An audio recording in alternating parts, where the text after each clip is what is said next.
Dahulu kala, hiduplah seorang yang sakti mandraguna bernama Empu Wisesa.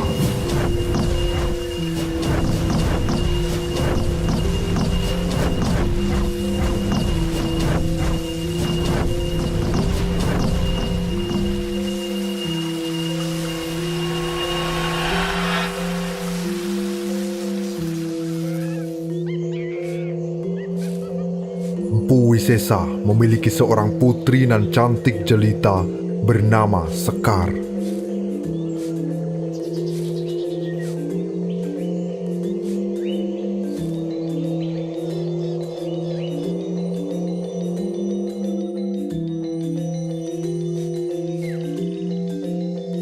Selain seorang putri, Empu Wisesa juga memiliki dua orang murid yang bernama Wira dan Jaka.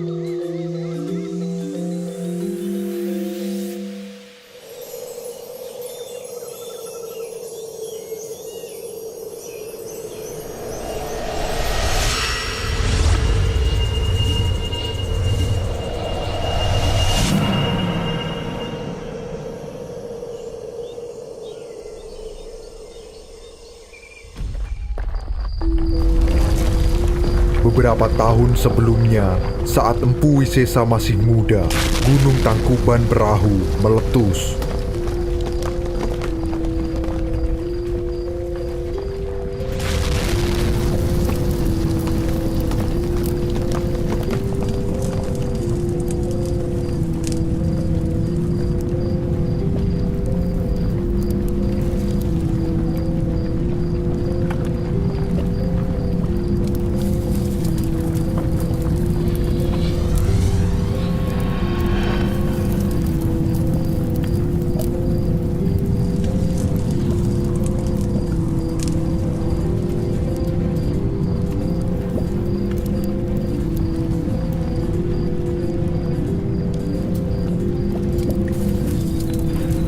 Lahar panas gunung itu membabi buta, menerjang desa-desa di sekitarnya, sehingga menimbulkan banyak korban jiwa.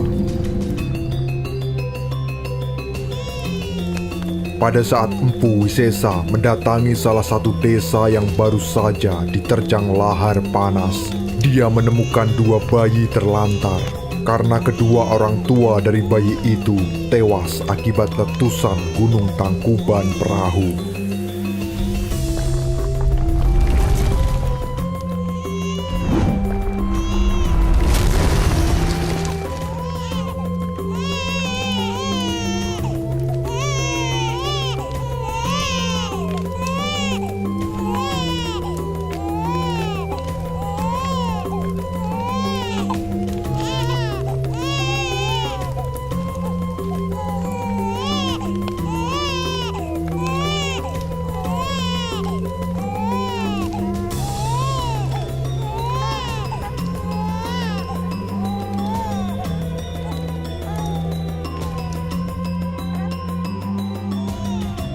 Empu Wisesa kemudian membawa pulang kedua bayi itu dan memberi nama Wira dan Jaka.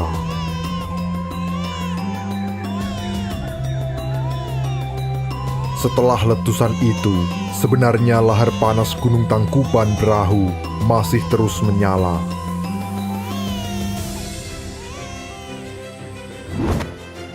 Empu Wisesa merawat Wira dan Jaka hingga dewasa. Dia juga mengajarkan berbagai macam ilmu kepada keduanya.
hanya ilmu kanuragan, Empu Wisesa juga mengajarkan ilmu tentang kearifan hidup.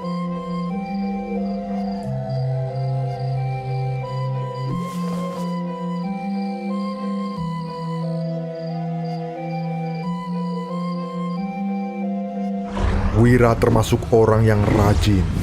Meski tanpa pengawasan sang guru, dia tetap berlatih dengan tekun dan penuh semangat. Sebaliknya dengan Jaka, dia lebih suka bermalas-malasan ketika sang guru pergi.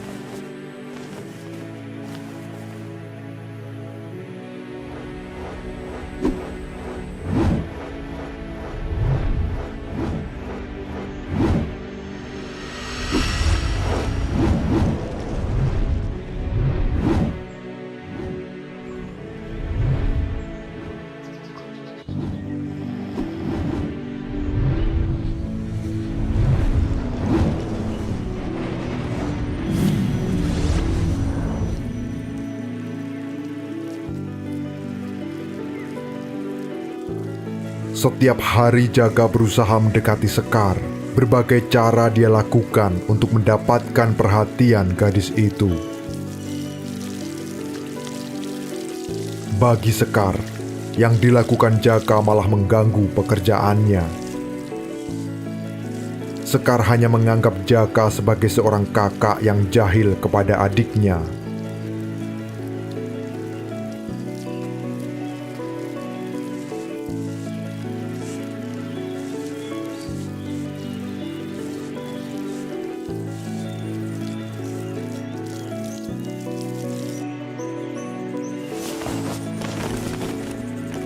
Namun lain halnya ketika Wira membantu Sekar.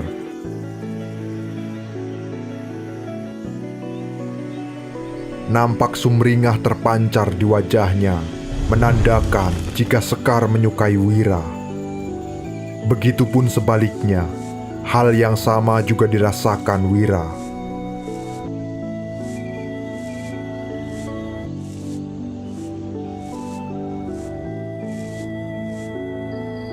Hingga suatu hari, ada apa gerangan muridku?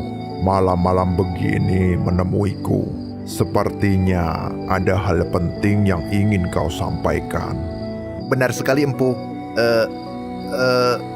Saya sebenarnya saya... Tenanglah Jaka, sampaikan dengan jelas maksudmu itu. Saya ingin melamar Adinda Sekar. Semoga Empu tidak keberatan dengan permintaan saya ini. Baiklah. Kamu dan Sekar memang sudah sama-sama dewasa. Sudah saatnya kalian untuk mengarungi rumah tangga. Akan kusampaikan lamaran ini kepada Sekar.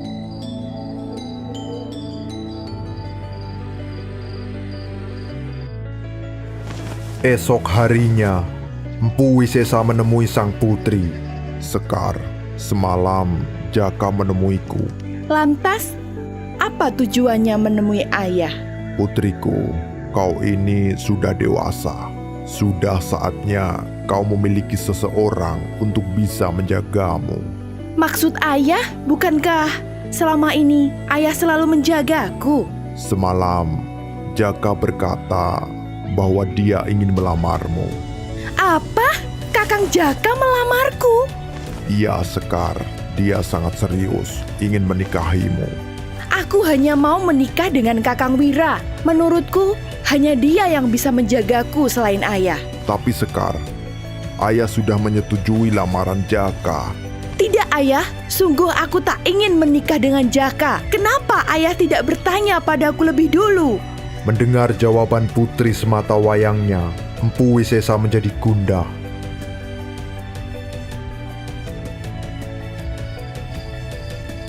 Hingga pada suatu hari, saat Empu Wisesa keluar untuk berjalan-jalan,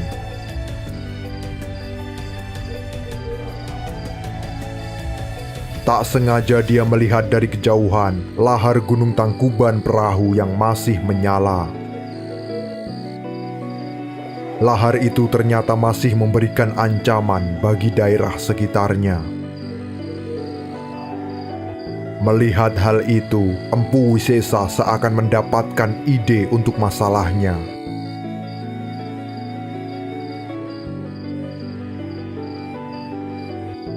Esok hari Empu Wisesa memanggil Wira dan Jaka. "Hari ini, aku mengumpulkan kalian di sini karena aku mendengar kalian berdua menyukai anakku." Guru, seperti yang sudah saya katakan kemarin, saya benar-benar ingin menikahi Sekar. Wira, ternyata selama ini kau juga menyukai Sekar. Jika dikatakan suka, iya, aku tak bisa menampiknya, Kakang Jaka. Adinda Sekar, sosok yang cantik dan kita sudah lama hidup bersama. Aku terkejut kalau Kakang Jaka sudah melamar Sekar. Hal ini sebenarnya belum ingin saya ungkapkan, Guru. Dari jawaban kalian berdua, aku sudah paham. Sekar pun juga telah saatnya untuk menikah. Untuk itu, dengarlah dan jangan membantahku. Kalian lihat lahar Gunung Tangkuban Perahu itu. Siapapun yang mampu memadamkannya, maka akan kunikahkan dengan Sekar. Hah? Memadamkan lahar? Ya, itu syarat yang harus kalian penuhi, sekaligus menguji ilmu yang telah kuajarkan. Beberapa hari setelah mendengar sayembara tersebut, Jaka berpikir bagaimana menyelesaikannya. Syarat tak masuk akal. Hanya untuk menikahi anaknya harus memadamkan lahar. Orang sesakti apapun pasti tak akan mampu.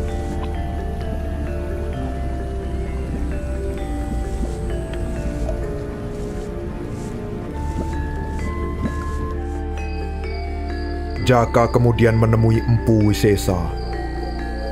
Dia berpamitan untuk mengembara mencari cara memenangkan sayembara.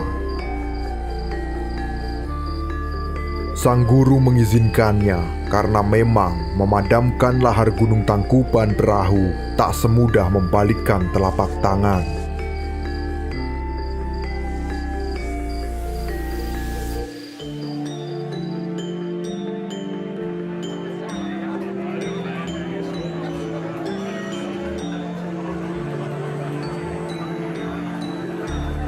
Namun itu semua hanya sebagai alasan Jaka. Dia telah menyerah. Nyatanya, kini Jaka justru menjadi pemuda brengsek dan melupakan sayembara yang diberikan gurunya.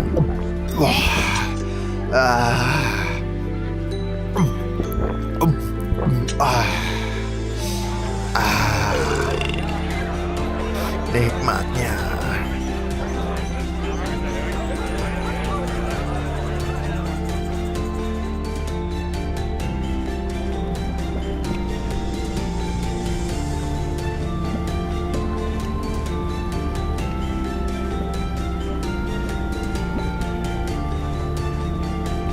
Sedangkan Wira berpikir keras untuk memecahkan sayembara tersebut.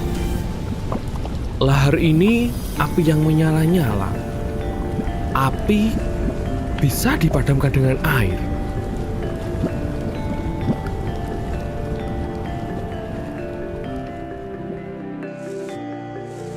Setahun berlalu, Wira mencari sumber air dalam jumlah besar untuk memadamkan lahar Gunung Tangkuban Perahu. Hingga akhirnya dia melihat Sungai Citarum dari kejauhan, sedangkan lahar Gunung Tangkuban Perahu berada di sebuah cekungan yang lebih rendah. Bagaimana caranya aku memindahkan air ini?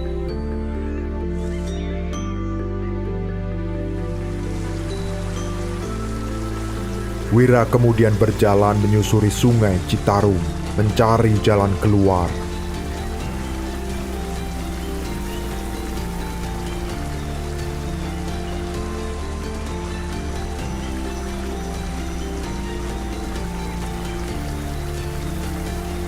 Tanpa sengaja, dirinya melihat berang-berang sedang membuat bendungan dari ranting-ranting pohon.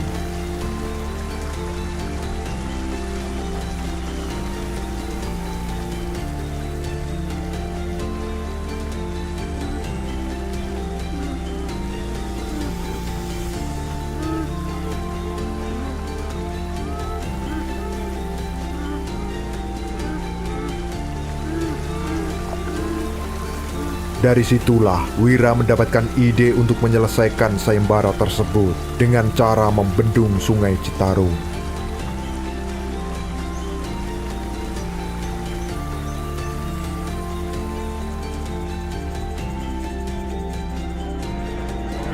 Sebelum melancarkan idenya, dengan penuh perhitungan, Wira mengungsikan penduduk sekitar ke tempat yang lebih aman. Cepat, sini, ke arah sini. Cepat, ayo cepat. Terlalu bahaya di daerah sini, cepat. Dia tidak ingin ada korban jiwa yang disebabkan oleh aksinya nanti.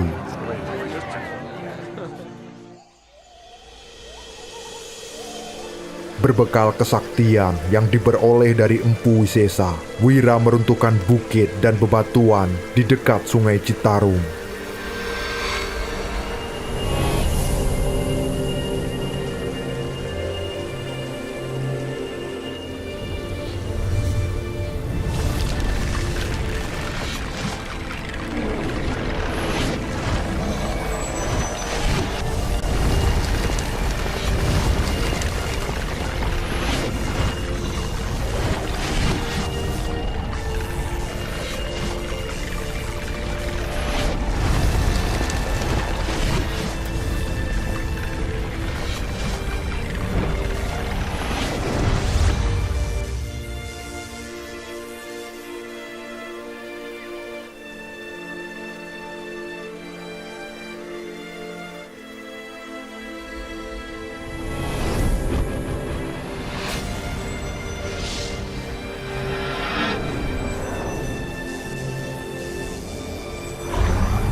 Ya.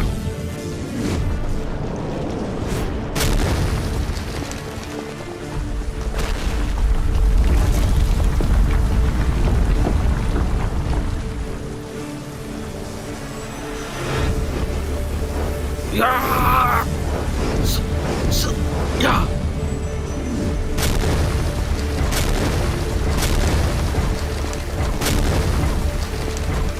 Ah.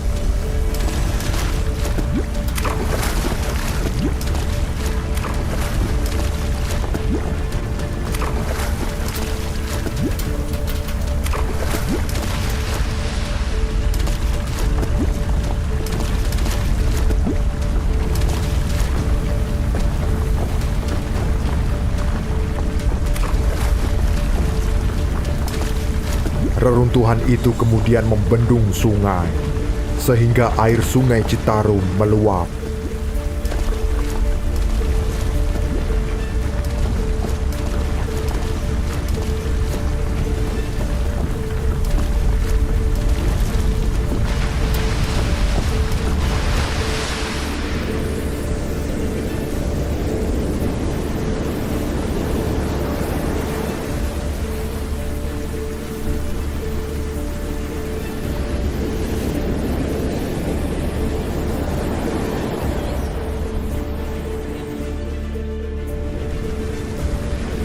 Kemudian air itu masuk ke cekungan tempat lahar Gunung Tangkuban Perahu.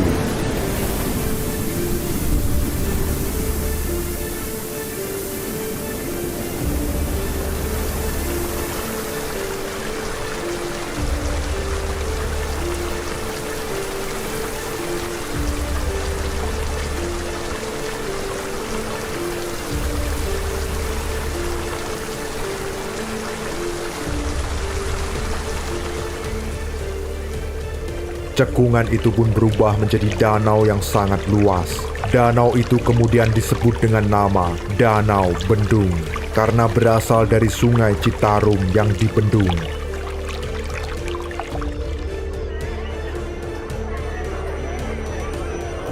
Sesuai dengan sayembara, Empu Wisesa akhirnya menikahkan Wira dengan Sekar. Pernikahan itu digelar dengan meriah. Semua penduduk hadir dalam acara tersebut.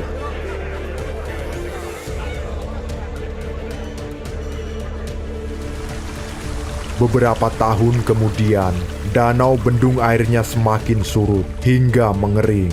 Bekas danau luas yang mengering itu berubah menjadi lahan yang sangat subur.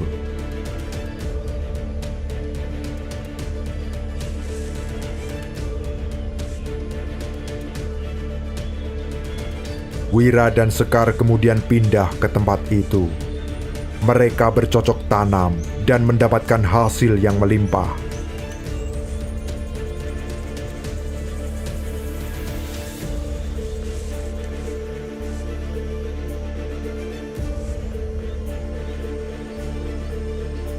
Tak hanya mereka berdua, banyak warga dan pendatang tertarik untuk tinggal dan menetap di tempat tersebut.